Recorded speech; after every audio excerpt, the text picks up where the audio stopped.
Senator Amy Marcos naman may agam-agam din sa economic chacha. Yan, sabi nito isa, Ferrari pwede na. Mantakin mo, bigyan mo lang ng Ferrari yung mayor. Ikaw na ang siga sa City Hall. Pwede mo nang utusan ng lahat ng tauhan doon. Hoy, Ferrari binigay ko dito. Gusto mo nang matanggal sa trabaho? Business permit ko, kailangan ilabas mo na 1 oras. Ha? Yung business permit ko sa STL, yung location, ha? Pag di mo nilabas 1 oras yan, bawiin ko yung Ferrari kay Mayor. Tapos sasabihin ko dahil sa'yo. Ay, ikaw naman, ay talagang hindi ka magkakaundag-aga. Ang bihira, Mayor, binigyan ng Ferrari. Ano nakakita ng ganun? Dinaig pa yung mga scammer na networking, ha? Yung mga scammer na networking, ang Ford Mustang lang ang binibigay. Kaman walang pinangalanan, tingin ng presidential sister, hindi talaga economic provisions ang planong amyendahan, kundi mga probisyon na may kinalaman sa politika. Ako naman, yan na nga yung duda natin na hindi naman economic amendments ang pakay, kundi political. Di buksan na yung pag-uusapan. Kung talaga yun ang gusto, di magpakatotoo na. Sister, ngayon pa lang. Alam mo, tawa ng tawa si Robin nung nag-joke ako sa kanya.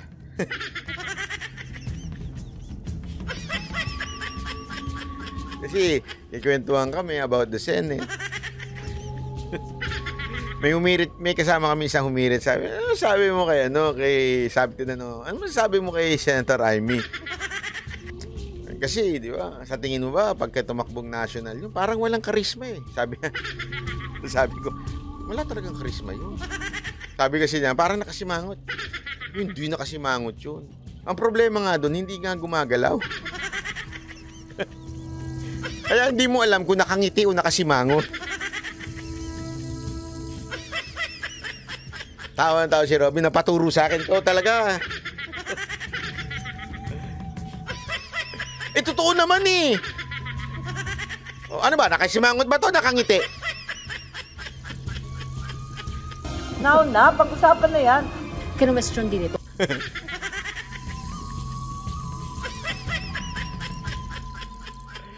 Direk, Daryl Yap.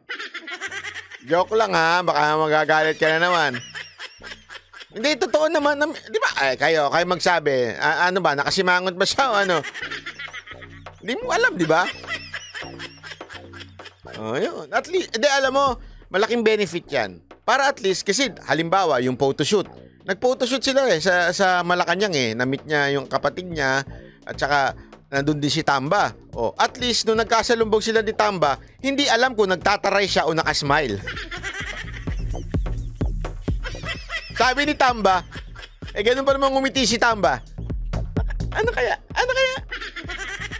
reaction nito?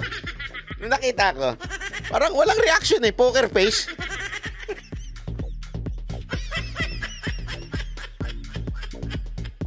Ay, nako. Puro kayo kalokohan talaga. Ang pagtatakda ng deadline, ngayong marami pa anyang kailangang pag-usapan sa panukala. Gaya na lamang ng issue kung magkasama o magkahiwalay na boboto ang Senado at Kamara. Maging ang suwestyong dapat magharap-harap sa isang debate ang mga senador at kongresista. Target ng Kamara na ipasa ang kanilang bersyon ng economic chacha na resolution of both houses o RBH number 7 bago ang session break sa Marso. Habang plano namang talakayin ng Senado sa plenaryo ang RBH number 6 bago ang State of the Nation Address o SONA ni Pangulong Ferdinand Marcos Jr. Yung pag-aamyenda ng economic provision, narinig naman natin, iba-iba naman, samut-sari naman yung opinion, may yes, may no. Kaya maraming pag-uusapan, hindi siya automatic. Kaya nagtataka ako, bakit may deadline? Yun, buti na lang ginanon niya para tos nalaman na nagalit siya. Hindi. Diyan sa, at least nalaman natin na frustrated na siya. Bakit may taning? Parang target. Oo nga, parang mahal na araw or else. Bakit ganun?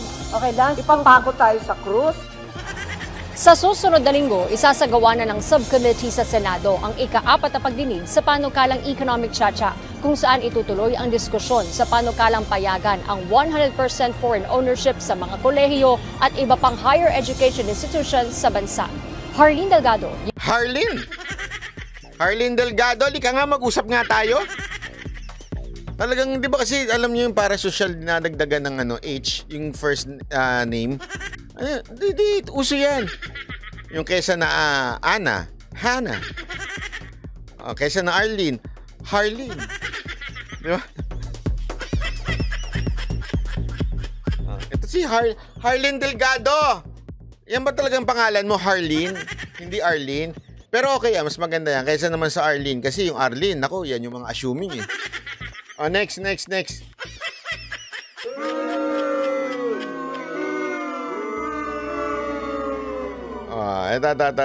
Panoorin niyo to. Grabe. Natawa ako dito eh. Ilang celebrity ang parokyano umano ng door-to-door delivery ng droga mula sa isang Nako daw, ilang celebrity. Patay tayo dyan. nalakay na apartment sa Mandaluyong. At ang pambayad umano ng ilan, mga armas. Nako! Nakatutok si John Consulta, Grabe naman yan. exclusive. Hoy!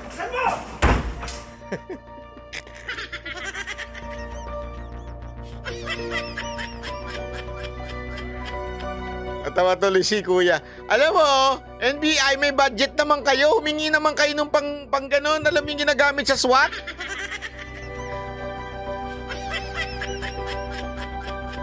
Mahirap yan. Hindi, honest mahirap yung ginawa nila. Natawa ko eh. Kasi sabi ko, bakit wala man lang ka-budget tong NBI para yung pag ginaganon, yung pinupush, di ba? Makikita mo sa mga, yung mga SWAT may ganon eh. Sa kanya talagang sinisipa. Ang hirap niyan. Subukan ninyo. Sipain nyo yung pinto ng bahay nyo. Mahirap buksan ng ganun, ha? Ay, wait. Ano nangyari? Yun. Talay. Armado ng search warrant, pinasok ng NBI NCR ang apartment na Buti naman. O kaya gawin niyo sa pelikula, binabaril yung sa pelikula, binabaril yung doorknob. Tapos bubukas na. Yun, battering ram ang tawag, sabi ni Michael. to sa Mandaluyong City.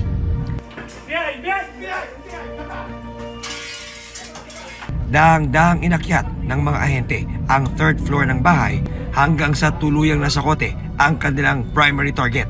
Tumambad Ano kaya yung binlur doon? May Japanese kaya doon? Ba't kaya binlur yun? sa mga ahente ang hinihinalang cocaine, isang automatic assault rifle Grabe oh. na may scope at isang baril. Oh, sayang niya mga... Willing-willy pa naman ako puputak. Feeling ko si Robin Padilla ako eh. Ayon sa NBI NCR, sa tulong ng isang tip, nabisto ang pagdi-deliver ng door-to-door ng droga ng suspect Kaya pala naka-blur yung yung nahuli nila. na mahigit isang dekada na raw niyang ginagawa. At ang kanyang mga parokyano raw, hindi basta-basta. Oo, cocaine eh. Hindi basta-basta yan. Mahal lang cocaine eh. Balita ko although hindi ko kasi alam talaga kung ang magkano bentahan yan. Sorry pero never pa ako nakakita ito, honest to never pa ako nakakita ng shabu tsaka ng cocaine. Walang biro. Kasi, pang social yan eh. Nung panahon ko, Cap Zero po. Yun lang yun eh. Kaya, totoo yung mga cocaine, mga pangmayaman yan. Ang mga gumagamit niyan, yung mga may posisyon eh. Engage siya sa pagbebenta ng mga party drugs. O yan, party drugs. Naku po. Tulad ng... Alam mo, nung panahon ni Duterte, nawalang party drugs at club. Marami kong kaibigan na yung mga pasosyal, yung mga nagka-club-club. Kasi, kaya nung panahon ni Pangulong Duterte, alam nyo nangyari? Nawala sa club. Kasi natakot yung club eh. Mga club owners, talagang, wag na dito ang transaksyon. Kasi natakot sila. Okay? Although, hindi naman siyempre totaling 100% yun. Siyempre, may mga magkakaibigan. Pero kasi meron dyan yung talagang inaalaw nung club. Ito talaga dealer to. Pinapapasok yan. Tapos binibigyan lahat ng mga bouncers. Lahat yan, binibigyan. Tinotolerate naman. Pero nung panahon daw ni Pangulong Duterte, ilag ang mga ano dyan, ang mga club noon. Kasi wag muna this time, delikado. Baka pati kami masara, mapatay, ganyan. Kaya nung nangyari noon, sa mga hotels, doon, mag-o-occupy yung mga, yung staycation, mga ganyan-ganyan. Meron nga akong kilala, namatay sa isang magandang hotel sa Pasay. Counselor pa yun. Oh, walang biro. Nag-stay sila sa hotel, doon sila, nagre-rent sila. Tapos, doon sila eto hindi ako nagbibiro dito. Ganun nangyari noon, tagong-tago. Tapos, kaya nga doon nauso yung mga GR eh. Alam niyo yung GR? Bahala na kayo. Kayo na lang, hindi ko nasabihin nito, mama, demonetize pa ako eh. Usong-uso yun doon kasi after mong may mga party drugs na nakakael. So, ganun. Nagpapalitan yung mga magjojowa. Kasi nga, ma-el ka talaga eh. Sinasadya nila. So, tama-tama, nasa hotel ka na, diretso na yun. Dire-diretso na sila. Kaya yung iba, ang problema, na-overdose. Natitigok. Meron akong kilala, natigok eh. Na counselor dahil sa, na-overdose. Ganun. Oo. Tinago kasi nila, akala nila mas lalong mawawala. Wala eh, lalong may pera yung mga yan, mga mayayaman yan. Kaya nilang kumuha ng hotel room kahit sa gabi na. Oh. Mga ecstasy at cocaine. Oo, tama. May isa pang flight steward na namatay sa ulit. Hindi ko alam kung yan yung tinira niya. He supplies his drug merchandise sa mga high-end na bars sa Alabang, sa BGC, and Makati. Narong mga... Ngayon, bumalik na sa mga club. Yung mga party drugs. Yan wala na. Nababayaran naman yung mga bouncer dyan. Celebrities at part ito sa magiging follow-up investigation natin. Dahil may mga celebrities, hindi na celebrities, may mga businessman na clientele siya. Natuklasan ng NBI na ang mga natagpuang mga baril sa kanyang bahay, mga sinwap pala ng kanyang parokyano kapalit ng droga. Ito ay bayad sa kanya ng ibang mga customer niya kapalit ng cocaine. At na pag-alaman din natin na hindi lang armas ang binabayad sa kanya, pati mamahaling gamit tulad ng mga sasakyan. Abot-abot naman ang pagsisisi ng suspect. Maybe this is yung plan po ni Lord para makaalis na rin po sa circle na yun. Sobrang laki kasi dahil siyempre doon sa mga anak ko po. Then, sobrang sila naiisip na I put them at risk. Grabe yung isipin niyo yan. I mean, hindi ko naman siya kinokondena. Sabi ko nga, okay din yung pag-iisip niya. Maybe that's the way of the Lord to wake him up.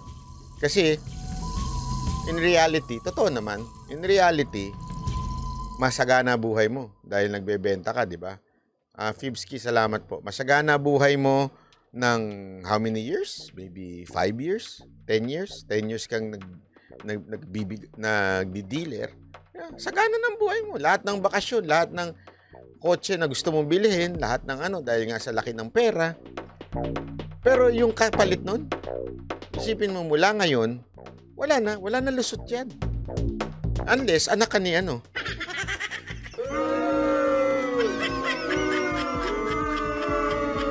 anak ka ng tatay mo, ganun. Unless ang tatay mo, sekretary, wala ka ligtas dyan.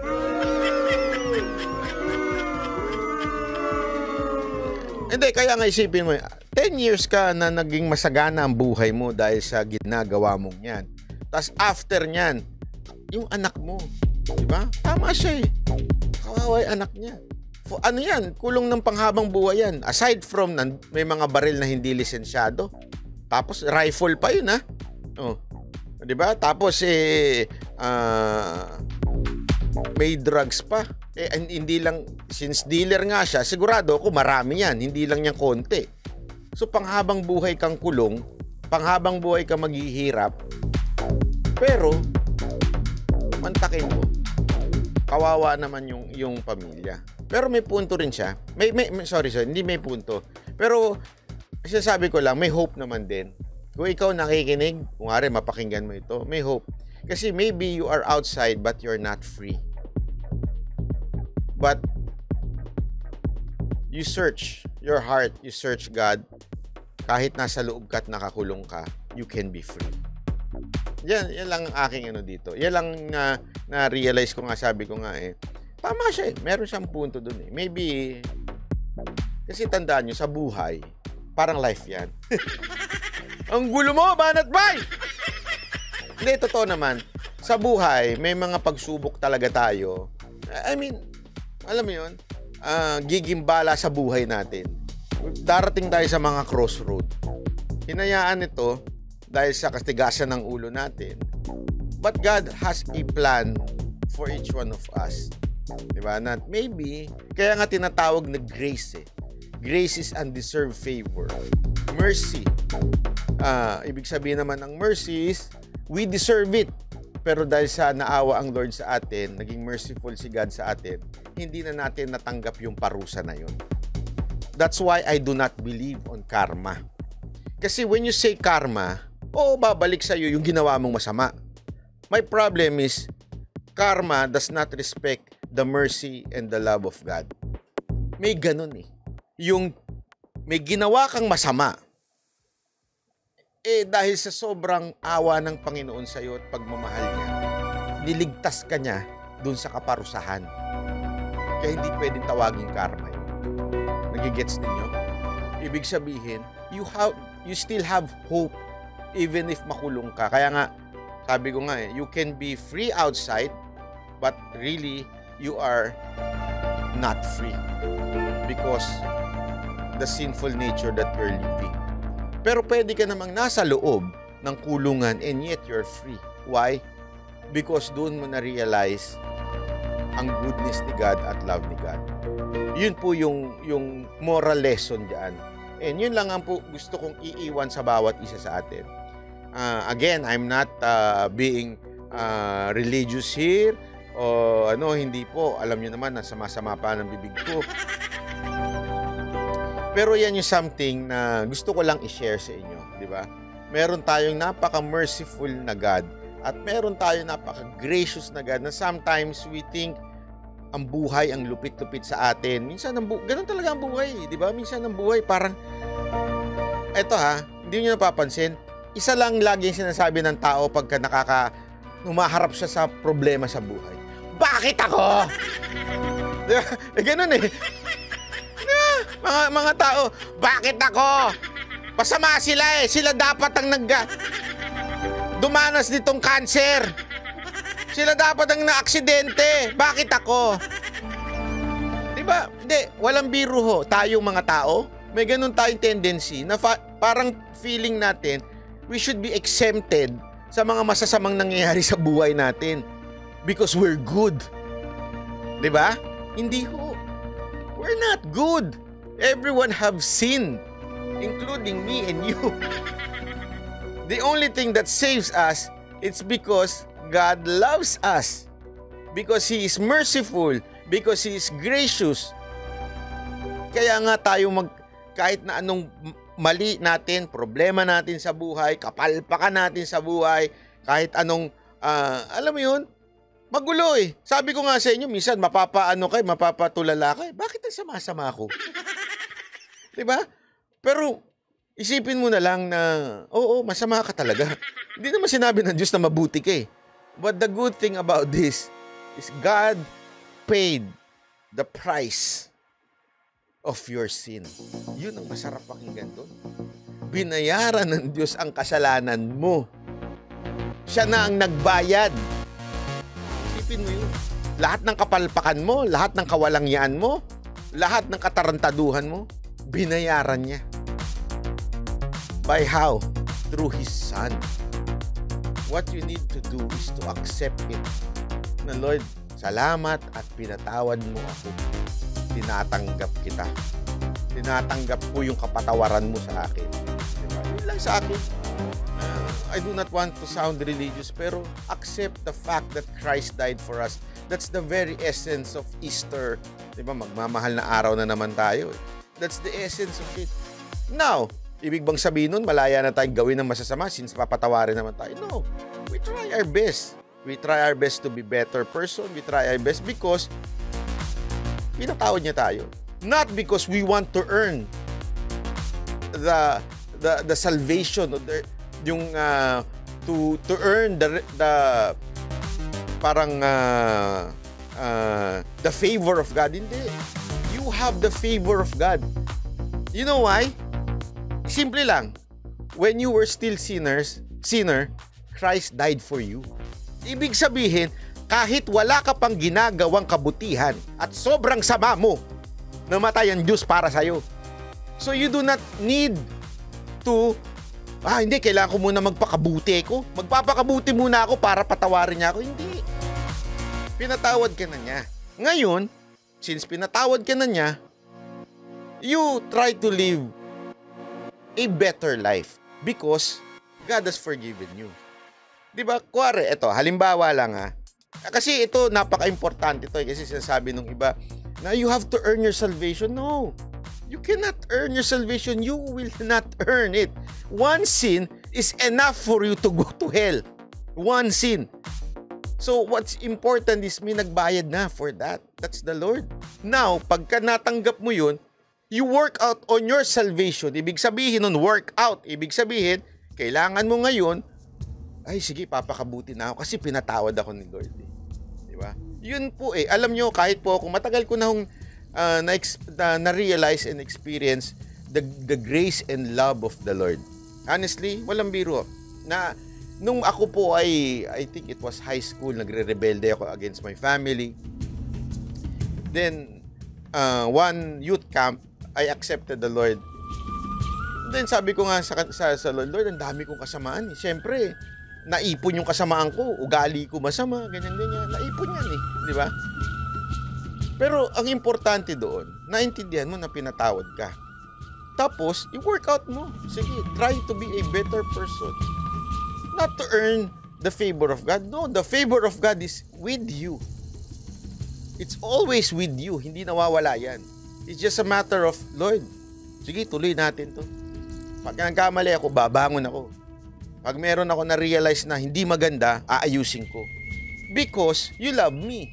Not because I want to earn that love. No, you do not have to earn that love. He loves you no matter what. Yun lang po ang gusto kong sabihin sa inyo. Maraming salamat po. Thank you very much para sa inyong happy weekend. Spend time with your family. Spend time with yourself. Relax and enjoy the weekend. God bless everyone. Bye-bye.